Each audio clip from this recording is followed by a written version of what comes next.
అదరకొట్టే కారం రంగు రుచి ఆచి కారం పొడి. Breaking news. శ్రీకాకుళం జిల్లా నందిగాం జాతీయ రహదారిపై ఘోర రోడ్డు ప్రమాదం జరిగింది. రోడ్డు పక్కన ఆగి ఉన్న ఐచర్ వ్యాన్ ను వేగంగా వచ్చిన కారు ఢీకొట్టింది. ఈ ప్రమాదంలో ఒడిశాకు చెందిన దాలయ్య, మోహినమ్మ అక్కడికక్కడే మృతి చెందారు.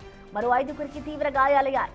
హైవే సిబ్బంది క్షతగాత్రులను వెంటనే టెక్కలి ఆసుపత్రికి తరలించారు. ఇటు పోలీసులు కేసు నమోదు చేసి ఈ ఘటనపై దర్యాప్తు చేస్తున్నారు.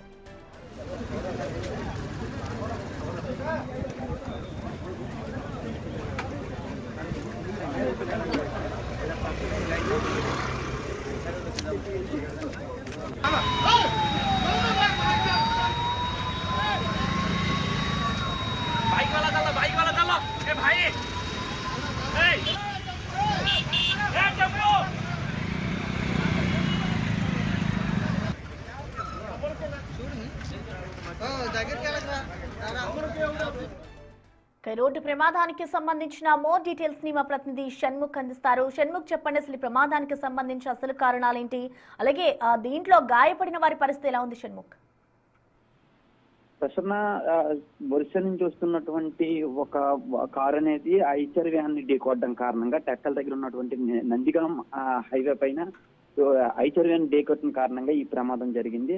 అయితే ఒరిస్సా నుంచి వస్తున్నటువంటి వ్యాన్ లో ఓ పేషెంట్ ఉన్నారో ఆయన్ని అర్జెంట్ గా శ్రీకాకుళంలో అడ్మిట్ చేయాలి, బ్రెయిన్ డెడ్ అయింది, శ్రీకాకుళంలో అడ్మిట్ చేయాలి అని చెప్పి అర్జెంట్ గా తీసుకుని వస్తున్నటువంటి పరిస్థితి. నిన్న రాత్రి 2:30కి అతివేగంగా అర్జెంట్ గా అడ్మిట్ చేయడం కోసం అతివేగంగా వస్తున్నటువంటి ఆ కారు ఏదైతే ఉందో అది నందిగాం దగ్గర ఉన్నటువంటి ఐచర్ వ్యాన్, అంటే ఆ వ్యాన్ కూడా రిపేర్ అయిన కారణంగా రోడ్డు పక్కన ఒక సైడ్ గానే ఆపి అక్కడ పెట్టినటువంటి పరిస్థితి. దాన్ని వీళ్ళు చూసుకోకుండా, అంటే నిద్రమత్తులో ఉన్నారా లేదంటే ఇంకా అర్జెంట్ గా అడ్మిట్ చేయాలనే వేగంతో అతివేగంతో వచ్చారా అనేది ఇంకా తెలియాల్సి ఉంది ప్రసన్న.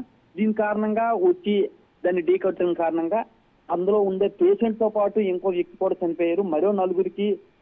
మరో 5గురికి తీవ్ర గాయాలయ్యాయి. అందులో ఒకరి పరిస్థితి విషమంగా ఉంది, ఇంకో 4 పరిస్థితి అయితే మాత్రం కొంత మేరకు పర్వాలేదని చెప్పేసి కూడా డాక్టర్లు చెప్తున్నటువంటి పరిస్థితి.